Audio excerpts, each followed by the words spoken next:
ان کے اوپر کوئی ڈیفیکشن کلوز نہیں اپلائی ہوں گی. 62 اور 63 سے وہ آزاد ہو جائیں گے. یعنی آپ یہ بات اس کی باریکی سمجھیں. یہ جو انہوں نے ڈیسیجن کیا سنی اتحاد کے ساتھ مرجر والا. ہاں یہ بھٹی صاحب ذرا جلدی سے کوئی کامنٹ کرنا چاہ رہے ہیں. بھٹی صاحب گو ہیڈ پلیز. جی بالکل حسن ٹھیک کہہ رہے ہیں کہ انہوں نے سب سے پہلے عمران خان نے خود کو ٹرے میں رکھ کے دیا کہ مجھے اڈیالہ پہنچا دو. اس کے بعد ٹرے میں رکھ کے دیا کہ میری ساری پارٹی یہ 4 حصوں میں کرو. اس کے بعد ٹرے میں رکھ کے دیا کہ مجھ سے بلہ لے لو. اس کے بعد ٹرے میں رکھ کے دیا کہ میں بہت مقبول ہوں, مجھے کوئی کارنر میٹنگ بھی نہ کرنے دی جائے. اس کے بعد ٹرے میں رکھ کے دیا کہ میری مخصوص نشستیں ان میں بانٹ دو, یہ زیادہ حقدار ہیں بیچارے, ان کے تو کسی کی 30 سیٹیں تھیں, کسی کی 25 سیٹیں تھیں. 9 میں بھی کر گزرے تھے, آپ سکپ نہ کریں اس کو. اتنی سیٹیں ان کے پاس نہیں تھیں, تو لہٰذا یہ میری سیٹیں بھی لے لو. اور اس کے بعد ٹرے میں رکھ کر اب یہ اپوزیشن لیڈری بھی دے رہے ہیں کہ یار جب حکومت اتنی لے لی ہے, الیکشن میں اتنا کر لیا ہے, سارا کچھ کر لیا ہے, معاشی بحران ہے, سیاسی بحران ہے, آپ ارسطو ہو, کابل ہو, یہ ہماری اپوزیشن میں ٹرے میں رکھ کے لے لو. اور اس کے بعد یہ جو ڈیفیکشن کلاز میرے بھائی نے ایک باریک سا نقطہ بتایا جو کہ واقعی نقطہ ہے, اس کے بعد ٹرے میں رکھ کے ایک ایک کر کے یہ پھر ان میں شامل ہوتے جائیں گے. تو یہ ٹرے کتنی بھاری ہوگی اس ملک پر, یہ ٹرے کب سے کتنی بھاری ہے. 76 سالوں میں یہ ٹرے اٹھا کے ہم تھک گئے ہیں. اور اس ٹرے کے پیچھے جو ٹرے ہے اس کا بھی خیال کریں خدا کے لیے, اور وہ ہے معاشی بحران, سیاسی بحران, ساکھ کا بحران. اور یہ ہم پتہ نہیں کہاں ان ٹریوں کو اٹھا کے چلتے جائیں گے, آگے بڑھتے جائیں گے. کیا فرق پڑے گا اگر اپوزیشن لیڈر نہیں ہوگا مثال کے طور پر. سیاست بڑے شروع سے بھٹی صاحب بڑا بے رحم کھیل ہے. سیاست میں رحم نام کی کوئی چیز نہیں ہوتی. آپ کی ایک غلطی ہوتی ہے اور آپ کا مخالف اس کو جو ہے وہ مکمل. اچھا بھائی بات کر لینے دے. بھائی میری جان حسن میرے بھائی ہے, میرا چھوٹا بھائی ہے, مجھے بات کر لینے دیجیے گا. سیاست ادھر نہیں ہے, پلیز اس کو اس طرح نہ کریں. ہاں یہ آپ نہیں کہہ رہے, یا آپ کی وجہ سے نہیں کہہ رہا, یا کسی خوف کی وجہ سے نہیں کہہ رہا, پہلے دن سے کہہ رہا ہوں کہ 9 مئی کا جو ایک بھی ملزم ہے اسے نہ, یا مجرم اسے نہ چھوڑا جائے. لیکن پوری پاکستان کی جماعتوں کو اگر جتنا ووٹ ملا ہے اتنا تحریک انصاف کو ملا ہے, تو ان کی ٹرے جو ہے وہ کب تک اپنے کھانوں میں لے جاؤ گے, اور کب تک اس سے کیا ٹریوں سے حاصل کرو گے. یہ افطاری ٹرے ہے کہ سحری ٹرے ہے, یا کہ یہ ایک ان کے درمیان کی ٹرے ہے.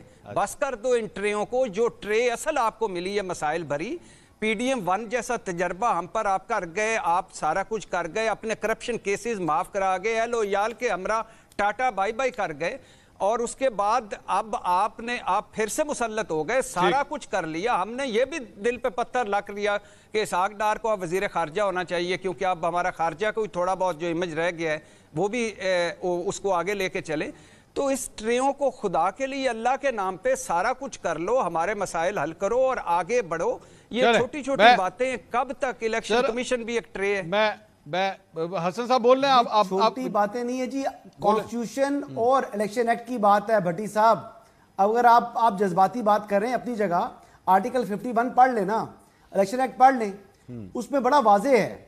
اور جس سیاسی جماعت کے ساتھ انہوں نے جو ہے اتحاد کیا ہے, جس میں شمولیت اختیار کرنے کی ہے, وہ پارلیمنٹ کے اندر موجود ہی نہیں ہے. ٹھیک ہے, جب پارلیمانی جماعت ہی نہیں ہے, آپ اس میں شامل ہوں گے, آپ کو مخصوص نشستیں کس طرح مل سکتی ہیں. 5 ججز جو تھے پشاور ہائی کورٹ والے, ان کی کوئی دشمنی تھی, کوئی ذاتی انات تھا ان کا پی ٹی آئی کے ساتھ, کوئی ان کا مسئلہ تھا, کوئی زمین جائیداد سانجھی تھی. بات یہ ہے کہ وہ چاہ کر بھی یہ فیصلہ نہیں دے سکتے. مجھے کیا پتا کس نہیں حسن بھائی سے زیادہ دیکھیں نا, آپ نے اس پہ بہت دفعہ پوچھا ہے, اور سوال بڑا سادہ سا معصوم سا ایک ٹرے میں رکھ کر, میں یہ بھی اسی ٹرے میں رکھوں گا کہ یہ اب بھی بتا دیں یار, چھوڑ دیں پیسہ کمایا کیسے, بھجوایا کیسے. بھٹی صاحب سنیں میری بات, بھٹی صاحب ایک صرف بات سن لیں. یہ کہ آپ کس کی ایون میں نے بھٹی صاحب شہباز شریف صاحب سے الیکشن سے 2 دن پہلے انٹرویو کیا تھا, میں نے پوچھا تھا, انہوں نے کہا میرے نہیں ہے, یہ جس کے ہیں آپ ان سے پوچھیں. میں کہ جی کس سے پوچھوں,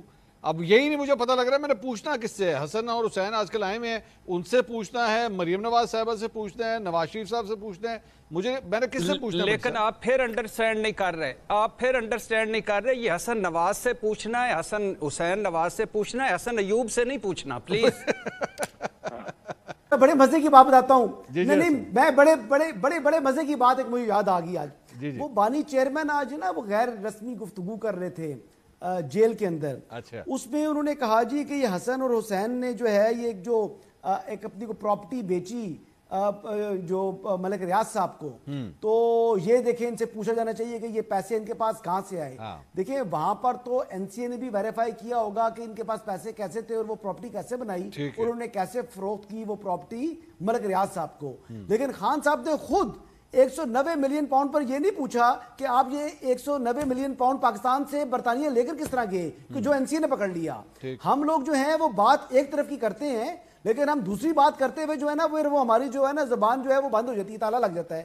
آپ نے کبھی یہ سوال ریز کیا کہ عمران خان صاحب نے کیوں نہیں پوچھا ملک ریاض صاحب سے, اور آپ نے 190 ملین پاؤنڈ کی جو ہے وہ کیبنٹ سے منظوری لے لی کہ وہ ڈائریکٹ جو ہے وہ ان کے جو اماؤنٹ ہے جو ان کا آلریڈی سٹینڈنگ اماؤنٹ ہے اس کے اندر وہ انہوں نے جا کر جو ہے وہ سپریم کورٹ میں جمع کروا دی. حسن صاحب لیکن حسن صاحب ایک سوال ہے میرا, حسن بھائی آپ چلے جائیں crown court of Westminster میں, حسن بھائی آپ جائیں crown court of Westminster میں, وہاں پر پوچھیں ان سے کہ جناب یہ رقم جو ہے آپ کہاں سے لے کر آئے تھے, کہاں سے آئی, منصور بھائی کہاں سے آئے یہ جھمکے, پراپرٹی وہاں کی ہے, قانون وہاں کا چلے گا بھائی جان. کس نے پہنائے یہ جھمکے, کون لایا یہ جھمکے. اچھا یہ تو جھمکے تو پتہ نہیں کب آئیں گے, یہ جھومر جو ہمارے گلے میں لگ گئے ہیں. عمران خان صاحب کی آدھی بات بتائیے, یہاں بھی حسن ایوب جو ہے نا حسن ایوب جو ہے یہاں بھی غلطی کر گئے. عمران خان صاحب نے کہا, یہ ضرور کہا, اور بالکل میں حسن ایوب سے بالکل میں یہ ایگری کرتا ہوں کہ یہ بھی پتہ چلنا چاہیے, نہیں میں معذرت چاہتا ہوں, یہ بھی پتہ چلنا چاہیے کہ پیسے وہاں گئے کیسے, اور یہ بھی پتہ چلنا چاہیے کہ 15 روپے کی چیز 30 روپے میں حسن نواز کی چیز کیسے خریدی ملک صاحب نے, اور پھر یہ بھی کہ المشرق بینک نے جو جمع کروایا سپریم کورٹ میں وہ بھٹی صاحب کو دیکھیں نا روزہ افطاری کے بعد اور یہ بھی پتہ کرنا چاہیے, اور یہ بھی پتہ کرنا چاہیے حسن نواز اور حسن ایوب, یہ بھی پتہ کرنا چاہیے کہ یہ جو اب جو پیسے سپریم کورٹ نے واپس بھجوا دیے ہیں, وہ کیس بھی یعنی یہ تھا نا کہ غریبوں کا پیسہ ہے, تو وہ اب انہوں نے وفاق اور سندھ میں تقسیم کر دیے ہیں. القادر یونیورسٹی موجود ہے, تو انہوں نے کہا کہ یہ جو آدھی بات حسن ایوب نے جو آدھی بات کہی وہ یہ کہی کہ پیسے, دوسرا عمران خان نے آگے یہ کہا کہ کیس چل رہا ہے, پیسے حکومت کو واپس مل گئے. بھٹی صاحب آپ کا کوئی حسن ایوب اور حسن جو ہے نواز اب کلیئر ہو گیا یا نہیں ہو گیا؟ آپ نے ہر پورے جملے کے اندر اس کو بار بار مکس کیا ہے. بس جواب نہیں ہے کوئی منصور بھائی. اب بھٹی صاحب کے پاس پتہ ہے آج جواب کوئی نہیں ہے. اب بھٹی صاحب جو ہے نا وہ جان بوجھ کر کبھی حسن نواز حسن ایوب حسن نواز کرنا شروع کر دیں گے. میرے بھائی بات یہ ہے کہ حسن ایوب صاحب کی بات سنیں. جی حسن بھائی کی باری ہے. حسن بھائی آپ بولیے. ان کو تو میرا نام حسن ایوب جو ہے وہ ادا کرنے ہوئے ان کو حسن ایوب اور حسن نواز میں ابھی تک فرق نہیں پتہ چل سکا. پھر یہ کہتے ہیں مجھے بھائی, تو پھر میں کہوں گا یہ تو بھائی تو ہم تو ہے نہیں, کیونکہ آپ کو تو میرا نام ہی نہیں پتا, تو ہم تو واقف کار بھی نہ ہوئے. جو واقف کار کا بھی انسان نام جانتا ہوتا ہے تو وہ بھٹی صاحب کو شاید میرا نام جو ہے وہ مجھے یاد دلانا پڑے گا مل کر. اور وہ جس طرح پہلے کہہ رہے تھے نا کہ کھلے دودھ کی دودھ پتی مجھے چاہیے پروگرام سے پہلے, تو وہ کھلے دودھ کی میں دودھ پتی ان سے پیوں گا تبھی ان کو شاید میرا نام جو ہے نا وہ اچھی طریقے سے یاد ہوگا. میں صرف اتنی بات کہنا چاہ رہا ہوں, کرپٹ پریکٹس کا کیس ہے. دیکھیں چوری 5 روپے کی بھی چوری ہے, وہ چوری جو ہے وہ 5 ارب کی بھی چوری ہے. جو فطرتاً چور ہے وہ اس کی چوری کم از کم سامنے آ جاتی ہے کہ یہ چوری کی ہے. تو بات یہ ہے کہ جو پیسے ٹیکس پیئر کے پیسے تھے این سی اے نے دیے تھے پاکستان کو اور ڈیٹیکٹ کر کے دیے تھے. میرے پاس بھٹی صاحب کا شیئر سن لیں سر, میں کلوزنگ کر رہا ہوں. پہلی بات تو یہ ہے کہ حسن ایوب جو ہے اس کے لیے دودھ پتی ود حسن اینڈ بھٹی بالکل اینی ٹائم موسٹ ویلکم. دوسری بات یہ ہے کہ جو آپ نے کہا نا حسن نواز اور حسن ایوب, ان کے درمیان میں ایک شعر سنے, مائیا سنے, 2 پتر امروداں دے انہاں دونوں دی ایک جندڑی وچ فرق وجوداں دے. ناظرین آپ نے ویڈیو ملاحظہ فرمائی. ناظرین حسن ایوب, غریدہ فروقی, رانا عمر الیاس اور بھی کچھ ان کے بھائی ہیں جو صرف ایک صحافت کے نام پر دابا ہیں اور ان کا کام ہے مسلسل ایک پارٹی کی سائڈ لینا. ان صحافیوں کے میں نے نام لیے, یہ مسلسل نواز شریف کی چاپلوسی میں لگے رہتے ہیں, اور دوسری جانب پی ٹی آئی کے ساتھ, جب تک عمران خان کے ساتھ تو ایسا لگتا ہے ان کی کوئی ذاتی انا ہے, کوئی ذاتی دشمنی ہے.